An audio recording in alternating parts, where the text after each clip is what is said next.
Welcome to the Future Christian Podcast, your source for insights and ideas on how to lead your church into the 21st century.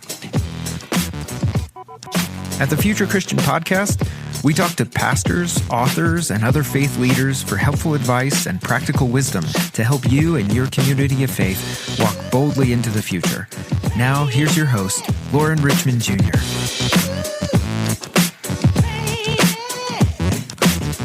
Welcome to the Future Christian Podcast. Today, Martha Tatarnic again welcomes Alexander Lang to the show. Martha had a great episode with him back in season 14. We'll put a link in the show notes. Alex is a former PCUSA pastor who worked in church ministry for 20 years. He has since left the church to pursue a technology business that is designed to help people form meaningful relationships. Alex's interests include independent film, electronic music, and deep conversation with people who question, doubt, and want to dig into the most complex issues we face as humans. When he's not working on books, podcasts, or the restorative faith movement, Alex enjoys spending time with his wife and 2 sons. One more thing. Please take a moment to leave a review on whatever podcast app you're listening on, and share this episode with a friend. Thanks, and enjoy the episode.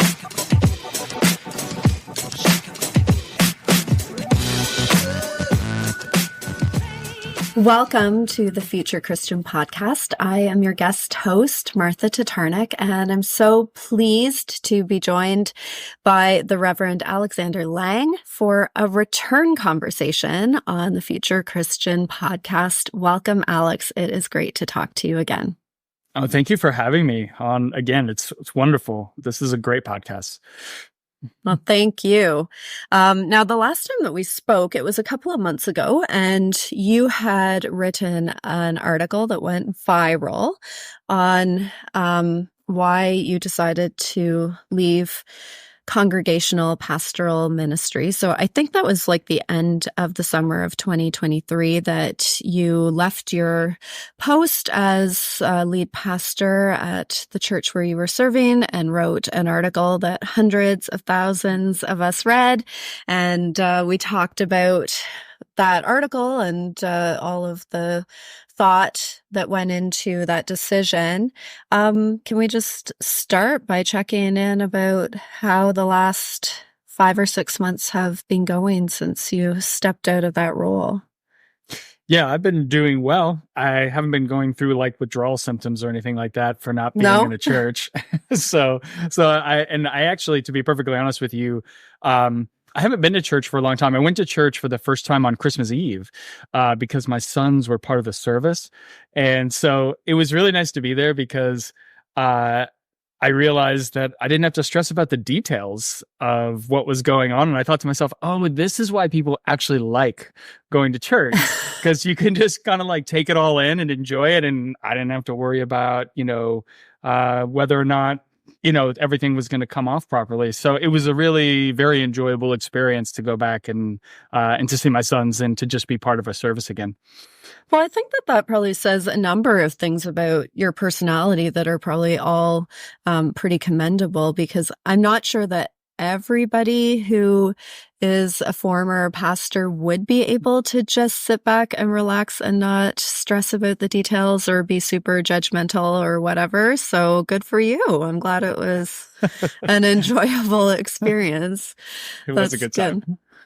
Yeah. I'm kind of wondering, like, stepping outside of that leadership role in the church now for a number of months, like, it must change your perspective on what the life of the church is all about right now in the year 2024. Like, it must be a different vantage point to consider the present and the future of the church when you're not like mired in the day-to-day details. Like, what has that been like? Yeah, I've actually, in being away, because I think I couldn't have appreciated this while I was in the midst of it. But what I see now, having come away from it, is that one of the largest dearths to my everyday life is actually not being around that community in the church that I was there with week in and week out. And I see friends and everything, but I'm mostly, I'm doing my own things and I'm spending time by myself.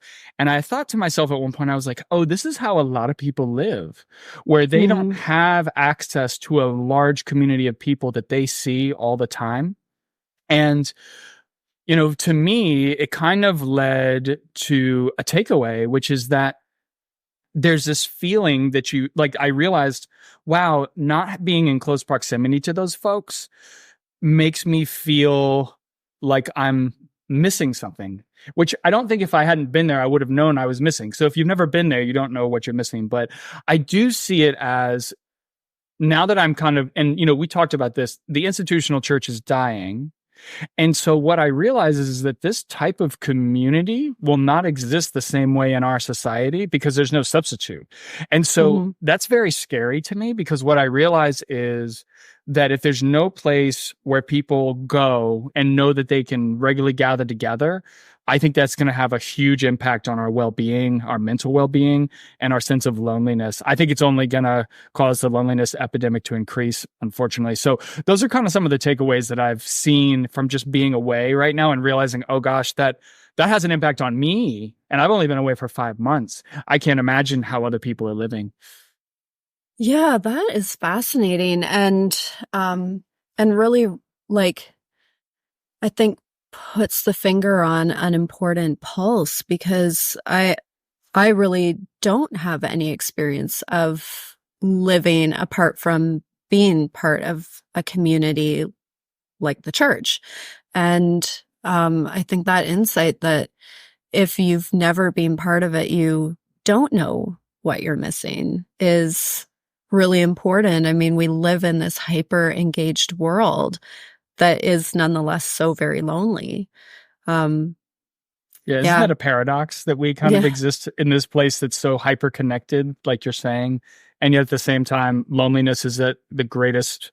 Statistically, it's the highest it's ever been, at least in industrialized nations. I think it says a lot about kind of where we are as a society, that we need those structures. As much as people have rejected them, we really need them. And we're just seeing kind of, I think, the outlet of where it goes when we don't have those things at the ready and people aren't utilizing them in the way that they used to, and kind of what happens with that. So it's sad to me. And, I'm hoping that there'll be some other places where people will gather, but, only time will tell with that. Yeah, I mean, I think that there are a number of other significant deficits that are very much connected to that, and that provide for the well-being of society as a whole, whether we're talking about charitable giving, whether we're talking about charitable giving of time and talent, money, sort of so many of the pieces that fill in the social safety net. They're very connected to that faith community gathering, very connected. Anyway, not to take us down tangents before we get to the real topic for today, but I find that insight really important. So thank you, Alex. Yeah.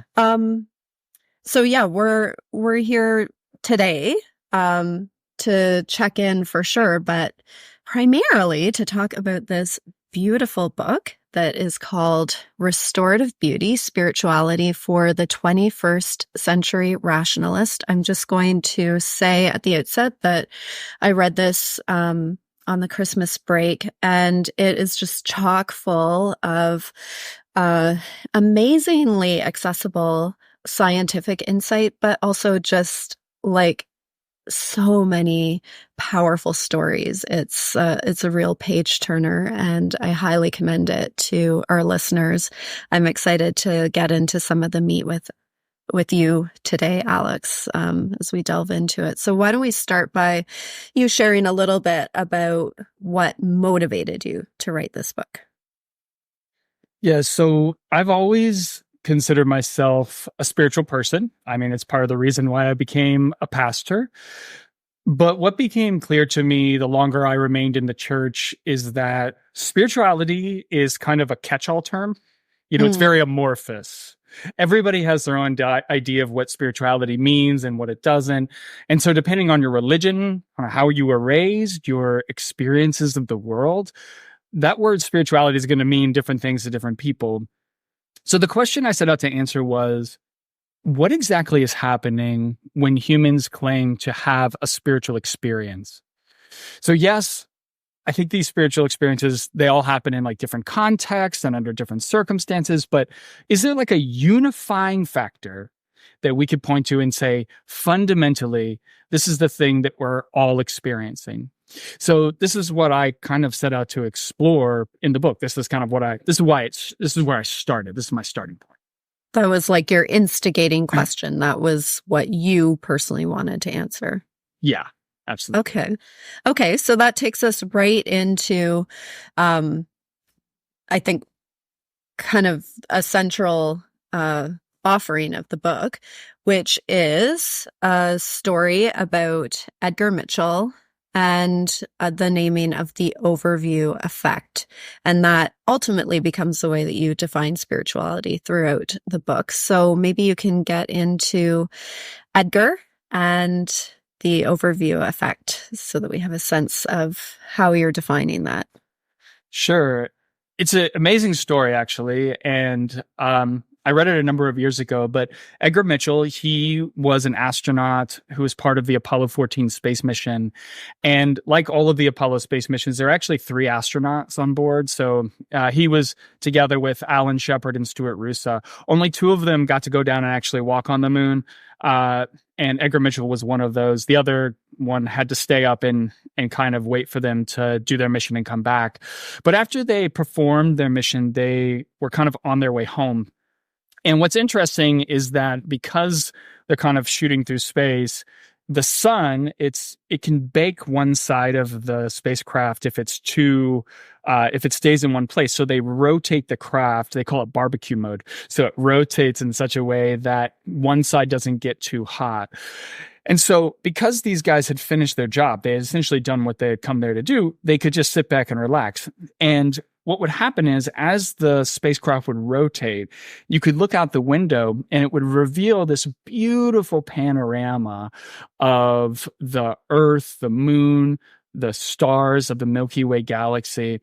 And these 3 men, they all sat and they watched this for hours. They would just kind of come and they would see it go. And eventually, Alan Shepard and Stuart Roosa, they retreated into other activities. But Edgar Mitchell, he was transfixed by this scene, and he would see the Earth and he would think of his brother who was down in Vietnam flying bombing missions.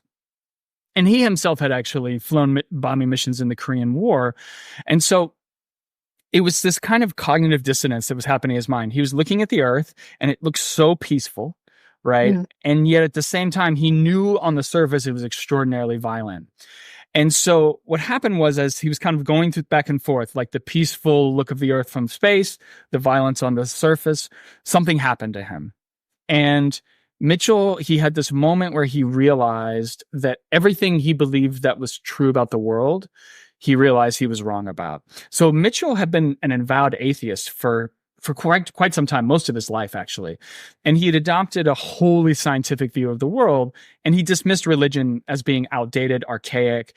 And that's because to him, science was very predictable. The universe was very predictable. I mean, how did he get to space? He got to space because, right, like science shot him there. Math got him there. And that's why he was able to come home safely. But when he looked out that window, he realized that there was something very deficient in his perspective. And so he felt something that he had never felt before. And as he looked at the Earth, moon, and stars, they no longer felt like they were these separate, distinct bodies that were floating in the middle of space. He wasn't an observer of these bodies, but rather they were part of him. He felt connected to them. And he used this really interesting. He said, it felt like his flesh and bones disappeared, and there were no boundaries between his body and the celestial bodies. And so he was living as though, in that moment, he experienced life with no distinctions at all. Everything was one. And so Mitchell described this event, he called it an ecstasy of unity. And in that moment, he ends up abandoning his atheism. And I don't think he ever said he believed in a God, but he definitely believed that there was a force that was more powerful than any religion or scientific principle had ever described, that kind of created or is responsible for the universe. And he was the first person to kind of come back and talk about this. He dedicated his life to it. And this experience became known as the overview effect, because it was actually, he's not the only person to have this. A number of astronauts had experienced this. And it's the idea, the reason why it's called the overview effect is because when you get an overview of the Earth, like you gain this perspective that you could never have when you're here on the surface of the planet. And almost every astronaut who has been through this, they talk about how it fundamentally changes their understanding of existence. So after I read this story, I asked myself a question. What exactly is happening when these astronauts experience the overview effect? Like, what does Edgar Mitchell mean by the ecstasy of unity? And so even though Mitchell was an atheist, right? Like, to me, I read that and I was like, it sounds like he's talking about the way mystics describe their spiritual experiences. Like, if you read those spiritual experiences, you're like, oh my gosh, it's like he's talking about the same thing. And so they say, like if you read like Meister Eckhart or any of these other mystics, they'll talk about how their body melts away and the membrane that separates them from the rest of the world effectively disappears and everything becomes one. So I began to wonder if this atheist who is completely separated from any religious identity can have an experience like this. Is his experience somehow at the core of spirituality for everyone? Right. So that's kind of where it all started, was with that story. Okay. All right. So that's the overview effect. I'm curious, like, you talk about it fundamentally shifting his understanding of the world. Like, was there also a shift in action, a shift in kind of how he lived his life? He lived his life. Absolutely. So he came back and, he basically would go around the country from this point forward, and everything he did with his life was he had pictures he had taken from space, and he would tell people about this event. Like, he would tell people what happened, and he became so well known for this that he really was fighting against war, and he says we don't need to fight anymore. And people, when they would hear this, what happened was he talked about that basically they believed that if everybody could get into space, then we would get rid of all war, all suffering, all poverty. It would all go away because we would all understand how we're all connected to each other, and we would see no need to have these divisive fights. So for him, it really did change his life, and he really believed. I mean, it's frankly very Christian the way that he talks about it. It's the way Jesus describes the kingdom is exactly what he's talking about, but he doesn't use any of that language. But that's the experience that it forced on him, or that it caused him to see the world that way. Yeah, I mean, I really appreciate that piece of it, because it isn't merely about like individuals having a cool experience or like a reorientation of our minds and our souls. It's fundamentally a response to kind of the biggest questions and concerns of our human race, right? Like, it's a response to poverty. It's a response to global warming. It's a response to war. It's, yeah. And I think that and I think this is why spirituality for me has always been about, I think I always related to that as kind of the central core of what spirituality is the relation to the other, like feeling that we are connected to each other.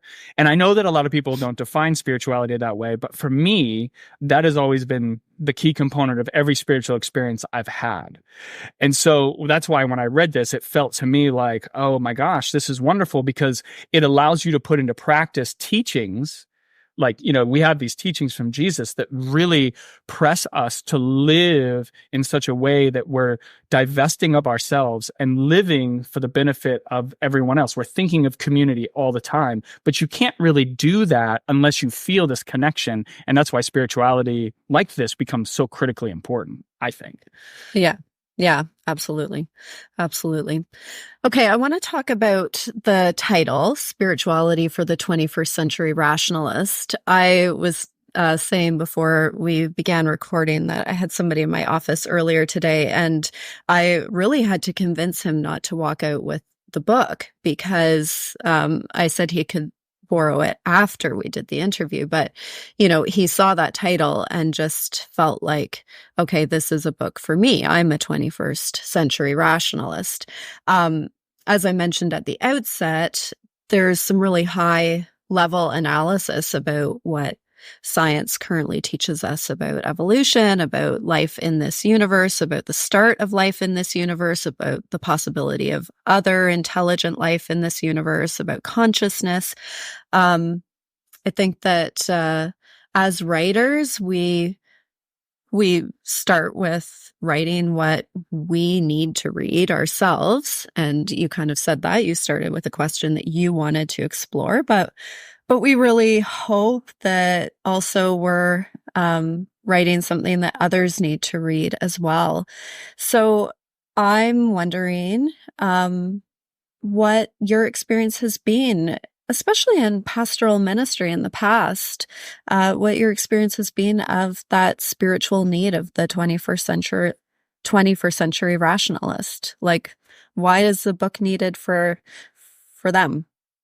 Yeah. So, I mean, you, like me, I came of age in the 1980s and 1990s, and I vividly remember how much I enjoyed my science classes. So I love learning about earth science and DNA and cells and evolution. And even though, like you, I didn't pursue science as a profession, it's always been the basis of my understanding of reality. Yeah. And so the scientific method, I don't know about you, but for me, the scientific method is like a critical part of my thinking, which is the idea is that you approach everything with kind of a skeptical mind and you require proof for your assertions. Yeah. And I think for millennials and the generations after us, this is a pretty common way to think because of our education. And so this mentality, it really is associated with modern rationalism, which means that the older ways of explaining how the world functions, like we find in a religious text, they're often called into question. So, for example, and a simple one would be, we know today that the reason why someone gets sick is not because there's an evil spirit or a demon possessing them. It's because they have a bacterial or viral infection. The reason why someone has a seizure and is not because Satan wants to throw them on a fire and kill them, but because they have something genetic going on with their brains that cause electrical activity to cross to hemispheres. And so, when we see this, I think a lot of younger people, because we know these things, and we're very fortunate. You think about the world we live in, everything we know. Well, when they learn all this stuff in school and then they're exposed to religious explanations for how the world functions, it kind of feels super antiquated and out of date, right? And so they just take the sickness thing. If they're like, the biblical explanation for sickness is so off base, if they're sitting there and looking at that, they're like, well, how can we trust the rest of it? Right? Yeah. They were so wrong about that, and now we know what it is. So you have two choices. Like, this is the modern rationalist is faced with two choices. You can embrace religion and just toss out all the stuff that doesn't work for you. Or rather than attempt to mesh these two worlds together, they simply stick with their scientific view and ignore the religious and assume it's just irrelevant, right? Yeah. So those are kind of like your two options, I think, that most people have. So, but yet at the same time, here's the interesting thing, right? In spite of being scientifically minded, many of those same people who reject religion completely, they still feel a certain spiritual connection to the world around them. And they know that exploring that connection, they kind of know it intuitively. If they explore that connection, that it's going to lead to a more meaningful and fulfilling existence. But the problem is they've already rejected religion. And without religion, where do they start that spiritual journey? So there's this tension that exists where people, they feel like they don't want to let go of those rational sentiments to embrace their spirituality, but they also know intuitively that there's something more to life than what rationalism offers. So they find themselves in this really odd space where they feel like there's really nothing for them. And that's why I wrote the book, because, I think whether you're inside or outside of religion, I think a lot of people today need a middle path to spirituality. And in my reading, no one's really provided that in light of newer scientific discovery, like where we are today. And that's a big reason why I thought this was important for where we are today.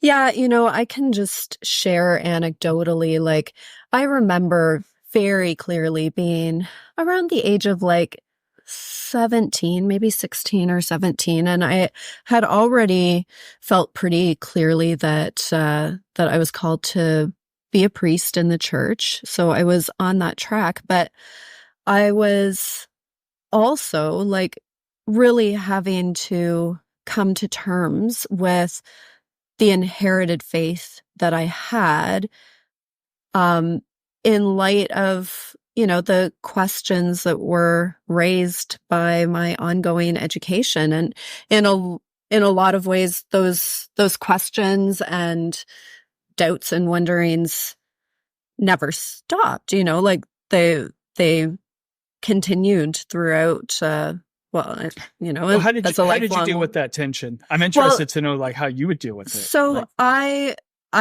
feel like a really important point for me on that path came when somebody passed along to me a couple of books that were written by an Anglican priest, who basically outlined every single doubt and question that I had, and made it clear that not only was this not a reason for being excluded from the life of faith, but that there were ways of rationally and spiritually sorting through these questions that, because, I think that you can start to wonder whether, okay, is there really room for me in this life of faith if these are the things that I believe to be true, if these are the doubts and questions that I have, if I'm calling into question,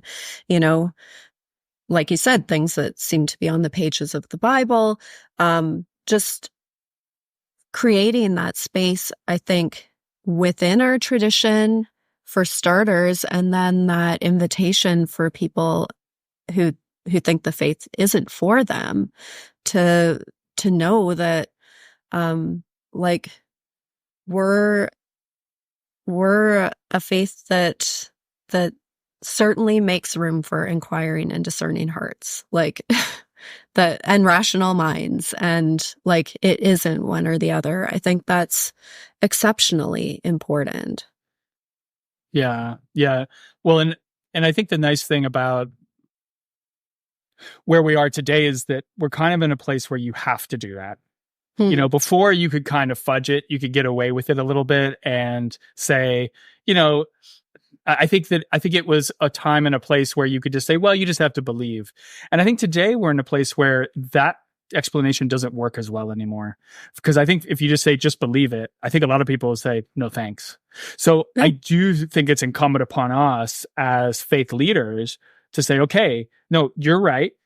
We need to show you how this can work for you, where you have every right to walk away, because there's a lot of reasons to walk away. So I think we have to make the case why it's worth them sticking around, personally. Yeah.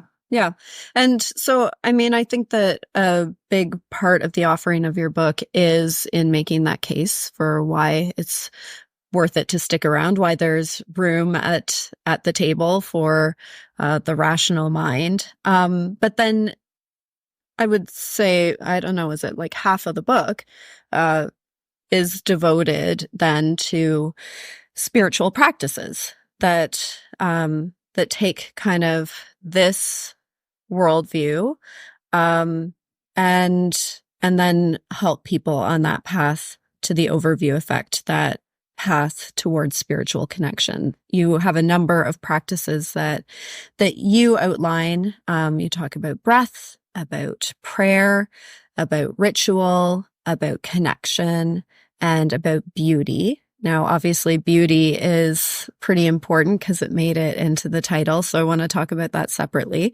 But maybe you could talk about prayer, because I found that chapter to be challenging. I also found it to be reassuring. Prayer does matter. It does affect change. What else would you want people to consider about the practice of prayer? So in order to kind of really dive into my perspective on prayer, I think it would be helpful for us just to take a moment to establish my view of how God operates in the universe, because that matters for this. So my understanding of God falls along the lines of what's called pantheism, which essentially means that God is the universe.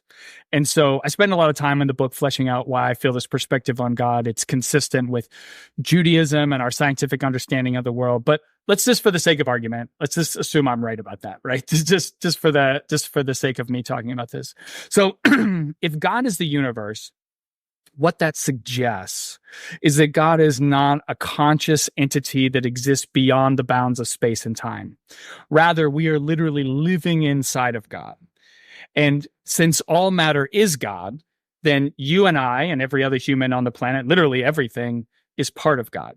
Now, this is a fundamentally different way of understanding what God is, and it has consequences for how we think about prayer, because normally the way Christians and other theists pray is that their prayer is designed to deliver a message to God, right? So we pray and we send the message with the hopes of inspiring God to act on our behalf.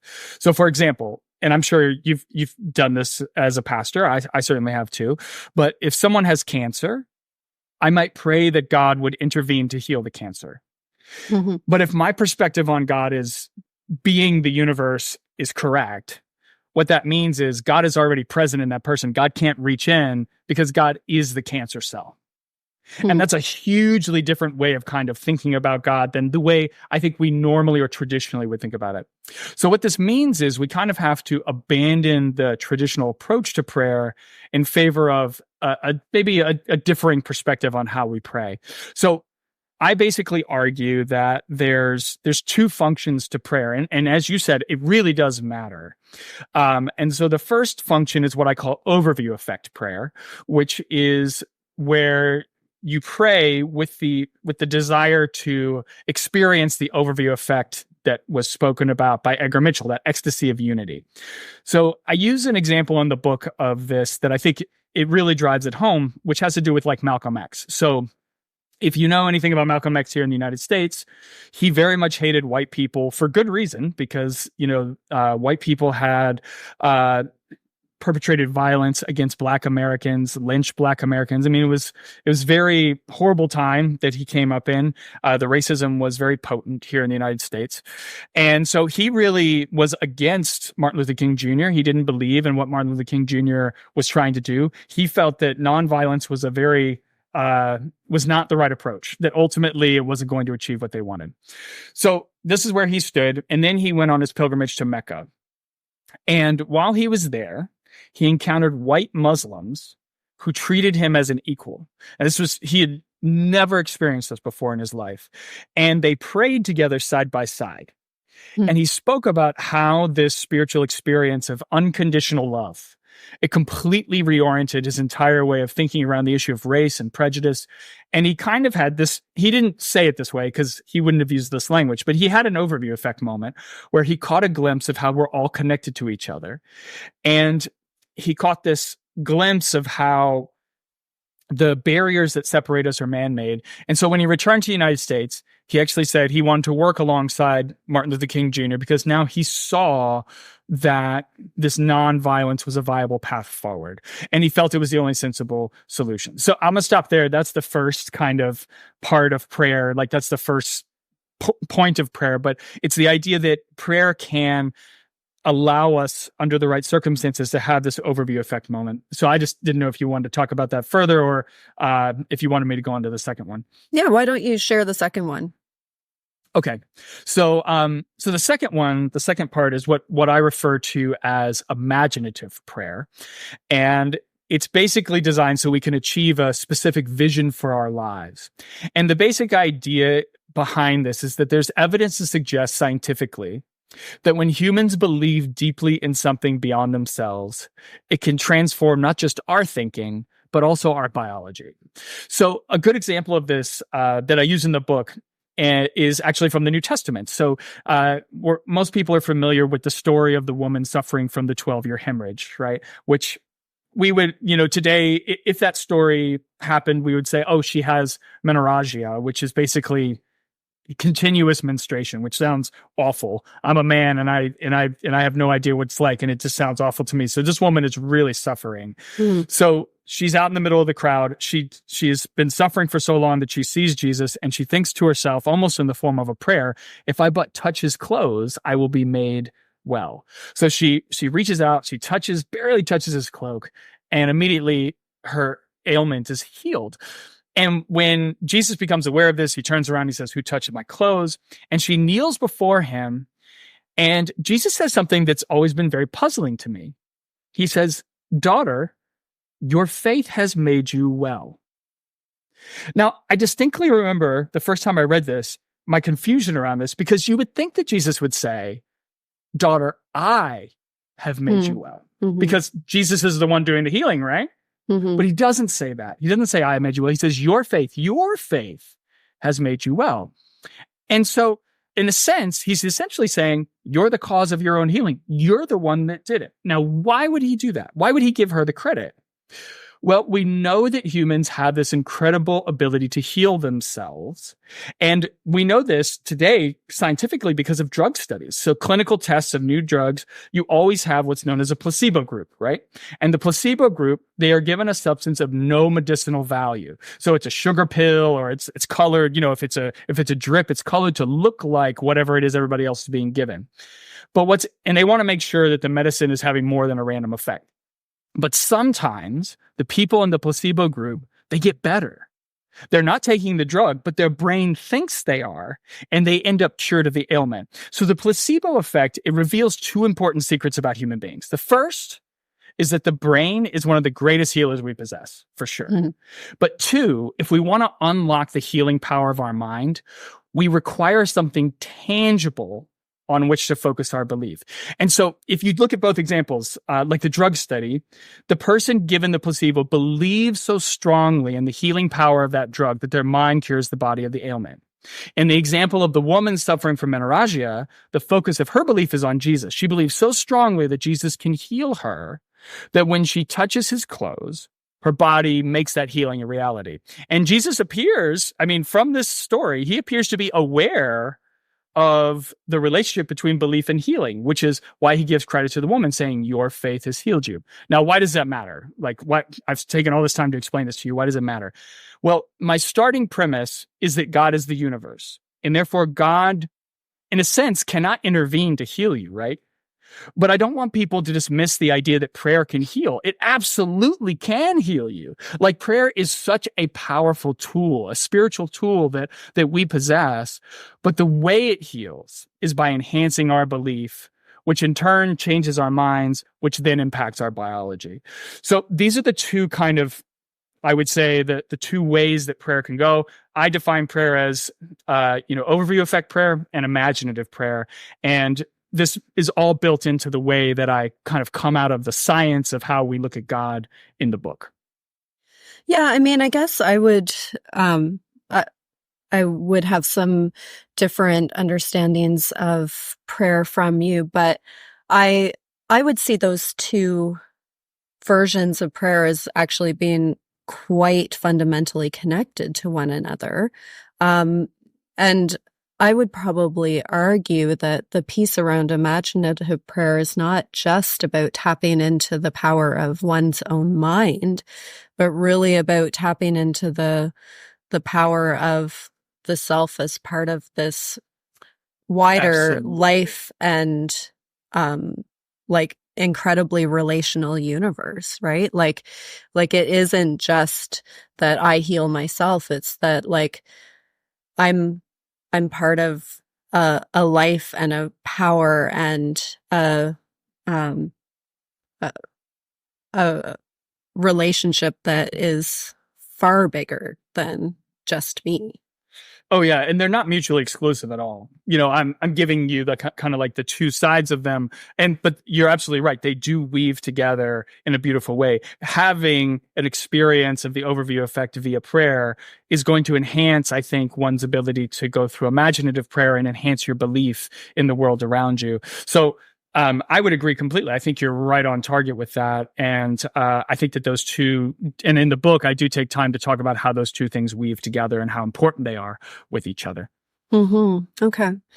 So as I was reading your book, I just kept coming back to this tremendously relational universe. I mean, that is built into the science, that is built into the stories that you share, and it is built into the spiritual practices that you offer. It's kind of all based on this premise of a tremendously relational universe. That overview effect is about that melting away of boundaries and that sense of unity with the universe, with everything around us. I was thinking about some of the writing that I've done around our relationship with food and our bodies, and my fundamental argument that if we want health in our bodies and if we want health in our relationship with food, we have to come back to this the relational nature of both our bodies and the food that we put into our bodies. In my most recent book, talking about why the church matters, I kind of like fundamentally landed on this quest, or on this this conclusion that the church bears witness to how connected we really are to one another. I mean, I because I was writing during the pandemic, I reflected on how we're actually infected with one another. Like there's no way of living in this universe without sharing water molecules and air molecules and food and ecosystems and germs and bacteria across all of our bodies, right? Like we're infected with one another. So my question for you is, I was feeling like, as I was reading the book, that there might be other spiritual practices that are connected to that relational reality as well, that might be built out from the ones that you offer. And I'm thinking specifically pieces around loving service, around servant ministry. I wonder about the place of sacrifice. I wonder about love. You touch on love in the book, but can you just say a little bit more about that servant ministry, about sacrifice and about love in spiritual practice? Yeah, I mean, I think that what I've found to be true during my time as a pastor, and I'm sure you would agree with this, is that when I spend my time serving and sacrificing for other people, there's an emptying of myself that I do with that, right? So it's, if you're in the right place, in your mind, body, soul, you're emptying a portion of who you are to be there for that person. And I'm doing that for the benefit of people because I don't want to focus on my needs. I want to focus on the needs of this other person. And so this emptying can place me in a position where I'm more likely to experience a connection with the humanity of this other person. Mm-hmm. So I don't know about you, but often when I'm in a place of service, I really take a moment and I say, okay, I want to see the world through their eyes. Because oftentimes when you're dealing with people who you're serving, they're in kind of a tough place. Sometimes, where whatever's happened to them, they're struggling. And so I want to make sure that I go into it because I assume, if they're rude to me, I don't want to be reactive. If they're not working with the program of whatever we're doing, I want to make sure that I'm understanding of that. And so I always try to put myself into their situation and say, okay, what's going on here? And I'll give you an example. When I work with, unhoused people, people who are struggling, with their daily provisions, I often think to myself, if I was dealing with pangs of hunger all day, how would that make me feel? Right. Mm-hmm. Like, how would I go? And usually what that does is it slows me down, and I really try to like connect. And sometimes in that connection, there's this really beautiful experience where sometimes if they're in the right moment too, there's a connection that happens. And I remember there was a guy who I worked with one time, and he would come to this shelter with his mother, and he'd been really mentally wounded in Vietnam, and so he struggled a lot with just kind of doing day-to-day tasks. But I remember when we would sit down and we would talk, he actually said to me one time, he's like, "It's really nice for the first time in a long time to have a friend." Mm-hmm. And I don't know if I would have considered him a friend myself, but I made sure to talk to him every single week and give him, to be there with him, to be invested in who he was. And no matter how tough he could be, I wanted to be there for him. And so I would say that the thinness in the book, I talk about the shell that we have on our bodies, and the thicker that shell is, the more we're an island separated from everybody else. Mm-hmm. The thinner that shell, the closer we get. And I really agree with you. And I think it's a great question that you pose is, does service, does giving, does loving other people, does that thin the shell? 100% it does. I really believe that those actions are fundamental to us thinning the shell. So, and I would love to hear stories about when that's happened for you, to be perfectly honest. Yeah, I mean, when it's happened for me and when it's happened for a lot of the people that I serve with in ministry, right? Like, it is one of the great privileges of being a leader in a church is that you do get to be around a lot of people with thin shells. Like they've walked the walk of like being people of generosity and service. Like, we have a daily breakfast program here at St. George's, and I think it's actually pretty hard to go into that breakfast program and serve people without having your shell get thinner, because like you spend any time at all talking to people who live in such different circumstances from the ones that we just take for granted. And you start talking to them and realize like they have wisdom and insight and love and faith and lives of prayer and friendship that like I recognize. Like, I recognize all those things. I recognize our shared humanity. I recognize like that how many particular accidents or fortunes have me in one place and them in another place, right? Like, I think it's hard to not walk away from those experiences without a sense of just how fundamentally connected to one another we are. I would agree with that. I think that you're bringing up kind of a an interesting aspect of how service is fundamental to kind of what we're called to do. I think particularly in the Christian faith. I mean, across a lot of religions, it's important, but in Christianity, I mean, Jesus really calls us to do it. And I think that there's this idea that the reason why you do it is just so that, if somebody's hungry, you just want them to eat, right? But there's something much deeper to it than that. And the more you engage in that, the more you realize, oh, he's not just asking us to do that to serve a purpose, like that he wants obviously us to make sure that everybody has enough, but that there's something fundamentally spiritual about just the practice of that. And I think that you highlighted that so well in what you said. Yeah, thanks, Alex. Now I think that you must have gone through some different iterations of what the title for this book could have been, but you landed on restorative beauty. And that was one of the things that stuck out from our previous conversation. I think we kind of began our interview 5 months ago talking about beauty as a really important part of our spiritual lives and our sense of relationship with God.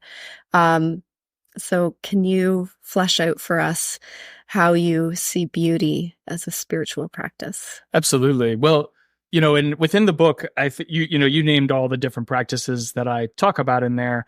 But I think, and those are all very well documented. In fact, probably better documented than what I even provide in the book, depending on what you want to read. But beauty is a spiritual practice that I think is less well known. And Islam actually, I think, is one of the. So Islam is very interesting in the sense that it promotes a belief that beauty is a way to experience the divine. It's in a lot of different religions, particularly the Abrahamic religions. But and so I'm certainly not the first to discuss it. But I do think that my approach is unique to this. And so there's 4 types of beauty I talk about in the book, which is natural beauty, aesthetic beauty, revealed beauty, and transcendent beauty. Now, of course, natural beauty, that's the one everybody knows they're pretty familiar with. You see a beautiful landscape, and they very much feel you feel the presence of God reflected in that beauty. I think everybody on some level has probably experienced that one way or another.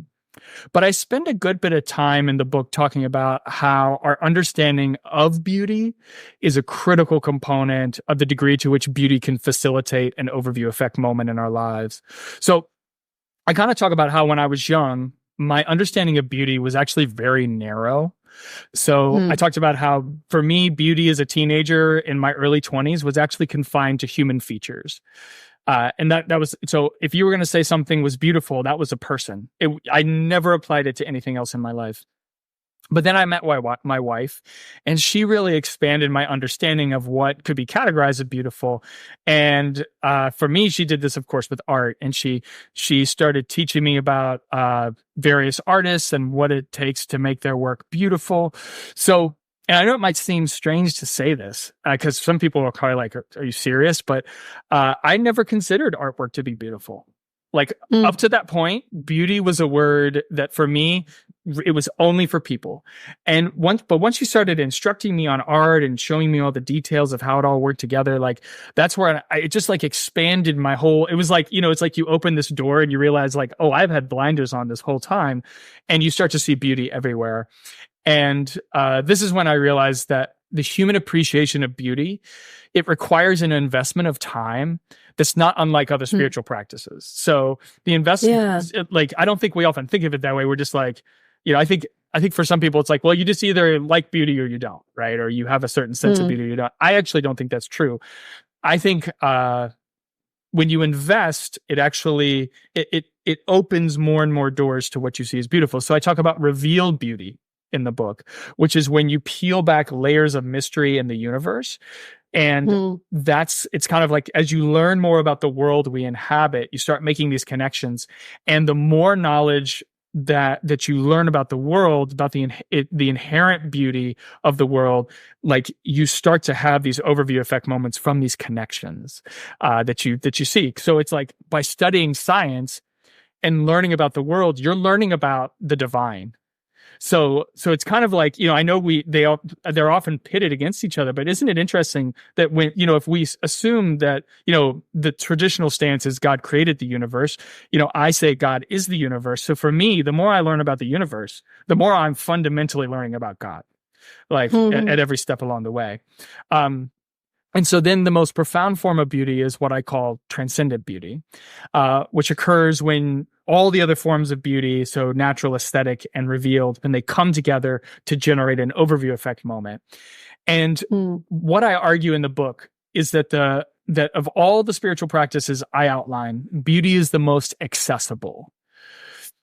Because in many ways, I think that it's, it can be hard to learn to take time to meditate, and it can be hard to take time to pray. The rituals can be hard for people, and even connection right now is really challenging. But but anybody can take time to appreciate beauty if they simply are willing to invest just a little bit in looking past the world that they see in front of them. Like if you can just see a little bit more, see those details, it can change the way you are. But I think that one of the things that I really try to emphasize at the end is that even if it's whatever spiritual practice it is, the most important aspect for a rich spiritual life is the ability to be surprised. I cannot emphasize that enough. So you have to be open to new experiences and knowledge that could upend your current framework. And I say that at the end of the book, I say, if you're not open to change, then no matter how faithfully you engage these spiritual practices, they're ultimately going to be ineffective. And I don't know if you've seen it, but I see there's a lot of people who are very scared to learn new things. They know what they know. They don't want to learn anything else. And that's a limitation to your ability to be surprised.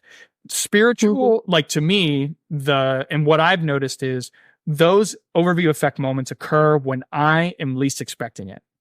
And if I'm in a place where I'm like, well, I know everything and nobody can teach me anything else. Well, those moments I think pass me by. You have to be vulnerable to say, I don't know everything. And maybe I'm going to learn something new, and I'm okay with that. Even if it changes everything that I've thought before, I'm okay with learning that.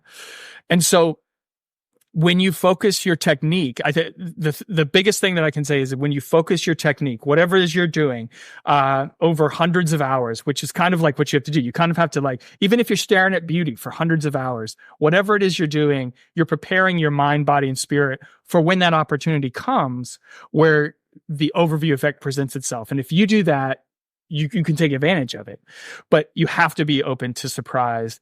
And I think that's fundamentally when you're talking about something like beauty, once you start to see beauty in the world, that is going to acclimate you to be open to surprise, because beauty is found everywhere. And when you find beauty in a place where you least expect it, that's one of the most spiritually important moments. Like those moments stick with me forever when that happens. So I don't know how you feel about that idea, but yeah, I mean, I really love those connecting threads between beauty and vulnerability and learning and surprise. Like, I think that those pieces are really intertwined. And I guess I would say too, like from my experience, I would say that openness to beauty for me has been like tied not just to that investment of time, but it's been very connected to relationship as well. Like I am much better able to see beauty in surprising places when other people share with me where they see beauty, like, cause I just hadn't seen that. I missed it. Like I didn't look at the world in that way. And then when they describe it to me, it's like, oh, like I missed that, but now I see it, right? Like, I think that is so much a part of that beauty journey in my experience too. I would agree. I mean, it's like when my wife kind of sat me yeah, down like and showed your me, wife. yeah, she showed exactly. me, and I think but to that point of surprise, yeah, you have to be open to somebody sitting there and saying, have you ever looked at it this way? And you saying, no, I haven't, as opposed to dismissing it and saying, well, that's good for you, whatever, and you move on. Like again, that's putting yourself in their eyes and saying, wow, why is this beautiful to you? And then once you see it, oh, it can change your world. Yeah. And that's that vulnerability again. That's that like willingness to not be a finished product. Like it's it's really important. Okay, well, thank you for that breakdown of, I think, as you say, sort of the most unique part of your offering in this book. We're going to take a break, and then we're going to come back with some rapid fire questions to wrap up.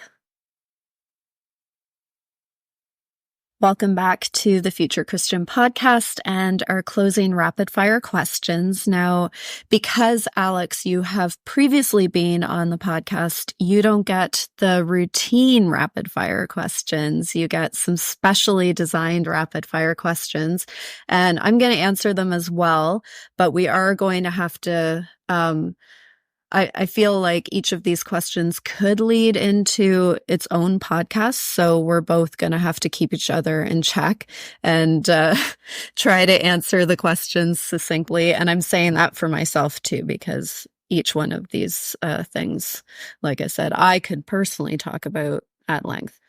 Okay. Ready? Yep. You're set? Yep. Okay. So what is a recent experience of beauty in a movie or a TV show that you have seen? For me, the movie would have to be The Elephant Whisperers. It's a short documentary. It actually won the Academy Award for that in 22, I believe. And it's a beautiful film about about basically people who take care of elephants, and it's really wonderful. And I would say TV show, hands down, it's got to be Peaky Blinders. I know people will disagree with that just because they would probably see it as being violent. I think it is such a beautiful show, and I can't recommend it enough. Okay. Well, I'm going to cheat on answering this question because I'm going to say a book instead of a movie or TV show because I just don't have anything particularly awesome to offer in terms of what I've been watching lately.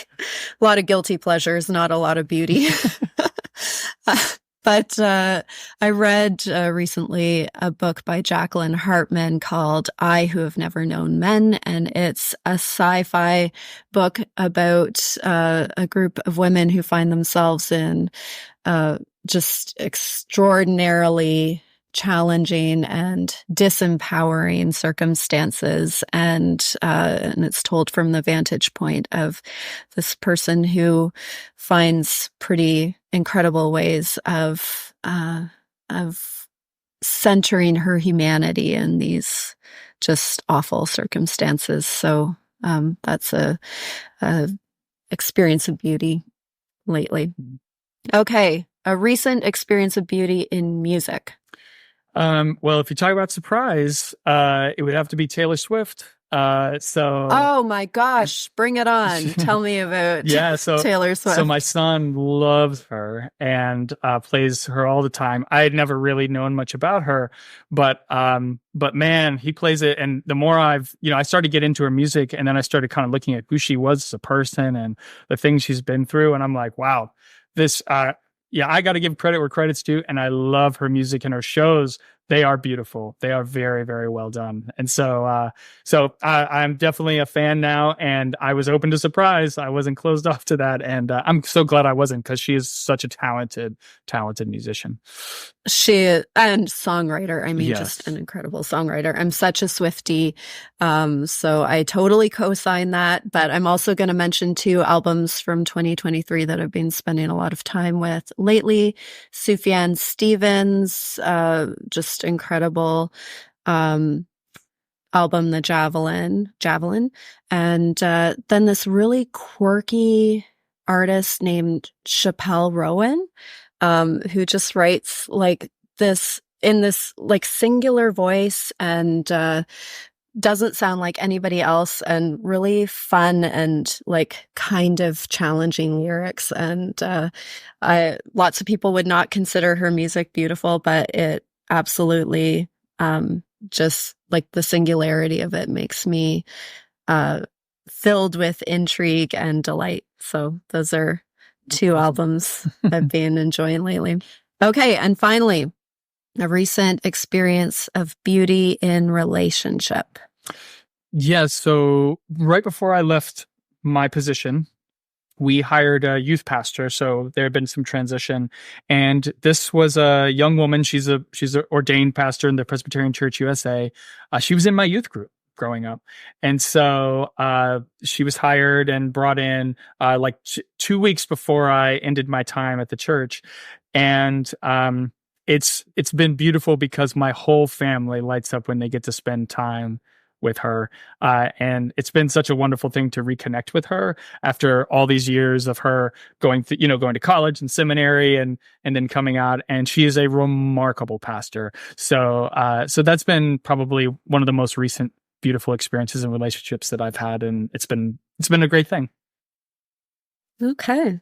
Yeah. And I'll just share that we're a couple of days away from a celebration of new ministry here at our church. We've welcomed a new priest and kind of a different complement of how we're doing ministry. And it's absolutely kind of outrageous to me the way that people pour themselves so generously into planning this celebration of a meal and worship, and people just like stepping up so generously to make it a beautiful occasion and a beautiful welcome. And I find it amazing when all of these people offer these gifts that I don't have and do it with such generosity and and then to see how all of that comes together for a pretty profound celebration. So that's really neat. It sounds wonderful. Yeah.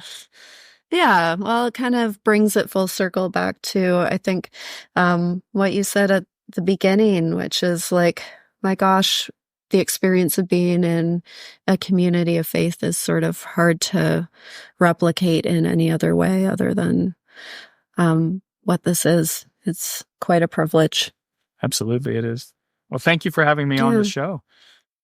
Thank you for joining us again. Thank you for this conversation. We will include in the show notes a link to your book. Is there anything else that you'd like to share about where people can find you? Yeah, so if you go to restorativefaith.org, you can read more about the book there. There's links to it. And like you, I continue to write monthly on my blog and talk about, all kinds of religious ideas that are floating out in the ether. So I look forward to hopefully having future conversations with you. Yeah, I hope so too. We always end our podcast with a word of peace. So, Alex, may God's peace be with you. And also with you. Thanks for joining us on the Future Christian Podcast. To learn more about Lauren or the podcast, visit future-christian.com. One more thing before you go. Do us a favor and subscribe to the podcast. And if you're feeling especially generous, leave a review. It really helps us get the word out to more people about the podcast. The Future Christian Podcast is a production of Torn Curtain Arts and Resonate Media. Our episodes were mixed by Danny Burton, and the production support is provided by Paul Romig-Levitt. Thanks, and go in peace.